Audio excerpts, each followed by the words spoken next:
Imagine waking up one day and realizing the fundamental blueprint you've been given for understanding half the human race, and perhaps yourself, is deliberately misleading. Not just slightly off, but a comforting fabrication designed to obscure a reality far more complex, unsettling, and perhaps profoundly unequal in its design. Think about the narratives constantly echoed. Men and women are the same. Their differences mere social constructs, easily erased by education or willpower. Yet, doesn't a part of you, observing the raw, unscripted dramas of life, feel a persistent dissonance, a nagging question mark against the officially sanctioned truth? What if that quiet unease is an echo of something deeper, something Schopenhauer, the notoriously pessimistic philosopher, dared to articulate with brutal clarity? He looked upon the intricate dance between the sexes and saw not a partnership aimed at mutual happiness, but a biological imperative playing out, often at the expense of it. A woman's smile, he provocatively wrote, may conceal a dagger sharper than any sword. Why would such a statement, and the philosophy behind it, evoke such fierce condemnation even today?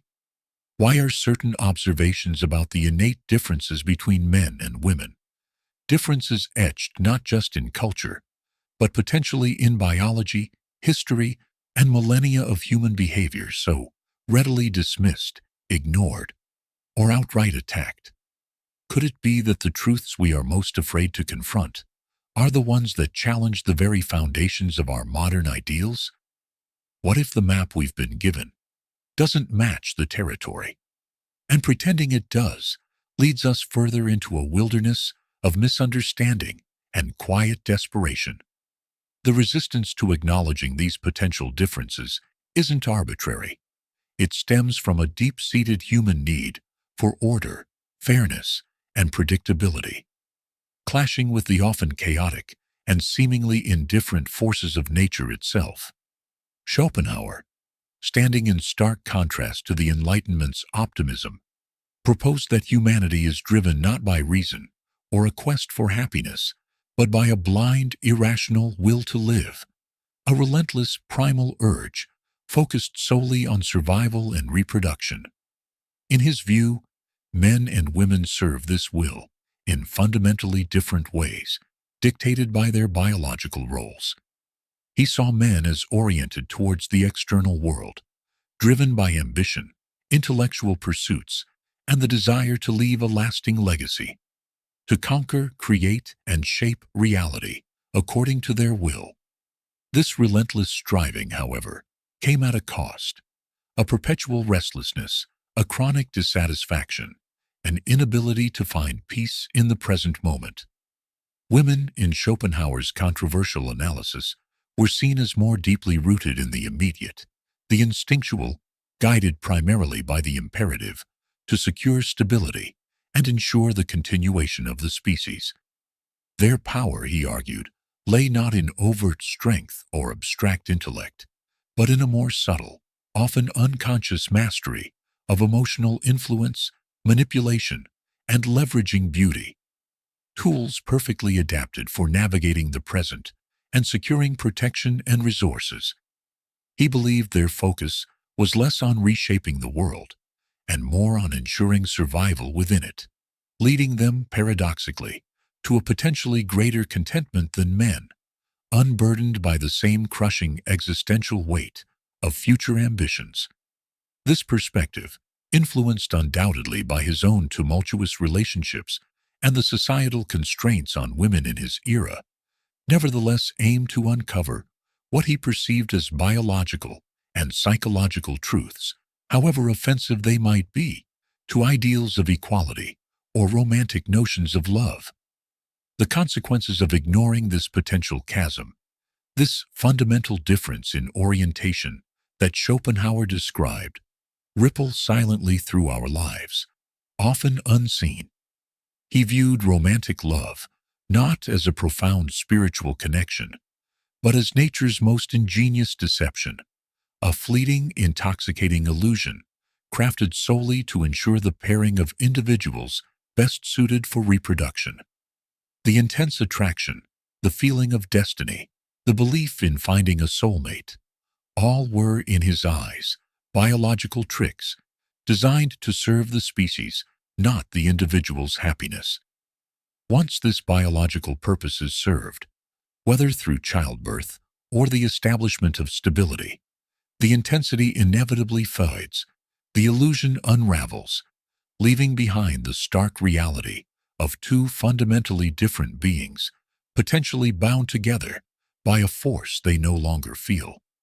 This perspective suggests that much of the frustration, resentment, and disillusionment experienced in relationships stems from expecting a sameness that nature never intended, forcing individuals into roles or expectations that clash with their underlying, perhaps instinctual drives.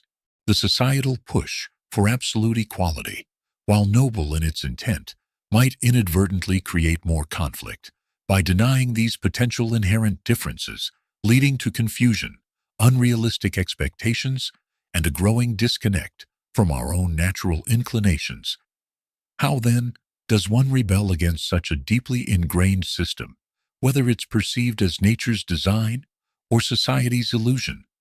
Schopenhauer offered no easy escape, his philosophy often leading to resignation rather than revolution. Yet the act of rebellion might lie not in trying to change fundamental nature, but in stripping away the layers of societal conditioning and romantic idealism to confront the raw reality beneath. It requires the courage to question the narratives we are fed, to acknowledge the dissonance between prescribed ideals and lived experience. If men are, as he suggested, perpetually chasing future greatness at the cost of present peace, perhaps rebellion involves consciously choosing presence, valuing connection over conquest, and finding meaning beyond external achievement. If women's power lies in subtle influence and navigating the present, perhaps rebellion involves recognizing this power consciously, wielding it ethically, and challenging societal structures that might confine it while still acknowledging its roots. The true act of breaking free isn't necessarily about achieving perfect equality in outcome or motivation, but about achieving clarity, understanding the forces, both biological and cultural, that shape us, and making conscious choices within that complex reality, rather than being blindly driven by illusions or societal pressures. It's about daring to look at the uncomfortable truths, even if they shatter our most cherished beliefs about love, happiness, and human nature. Ultimately, Schopenhauer forces us to confront a final, potentially devastating realization. Men and women, shaped by potentially divergent evolutionary paths and psychological orientations, may never fully understand one another. Their relationship with time, men obsessed with the future and legacy, women attuned to the present and stability, creates a fundamental divide. Their modes of power, male ambition, striving for external dominance, female influence operating through connection, and subtle guidance, operate on different planes. Love itself, stripped of its romantic veneer, becomes a biological imperative, a tool for species survival rather than personal fulfillment.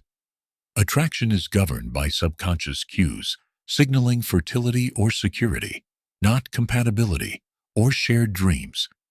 Even deception, he argued, is woven into the fabric of courtship. Men feigning commitment for intimacy, women leveraging affection for stability, often unconsciously fulfilling their evolutionary roles. This doesn't mean coexistence is impossible, but it suggests that expecting complete alignment, perfect harmony, or eternal romantic bliss is a fundamental mistake, a recipe for inevitable disappointment. The modern world, striving for equality, has reshaped gender roles, granting women greater autonomy and prominence in spheres once dominated by men. Yet, the tensions Schopenhauer identified persist. Has this shift led to a more just and stable world, Or has it merely introduced new forms of instability by veering away from, rather than harmonizing with, underlying human nature?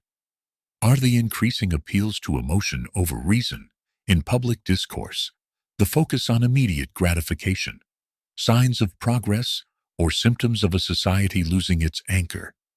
Schopenhauer's views remain profoundly controversial, not because they are easily disproven, but because they compel us to question everything we thought we knew about ourselves and our relationships. Perhaps the only genuine path forward lies not in forcing an artificial sameness, but in accepting the difference, no matter how unsettling that truth may be, and learning to navigate the intricate, often contradictory reality of human existence with open eyes.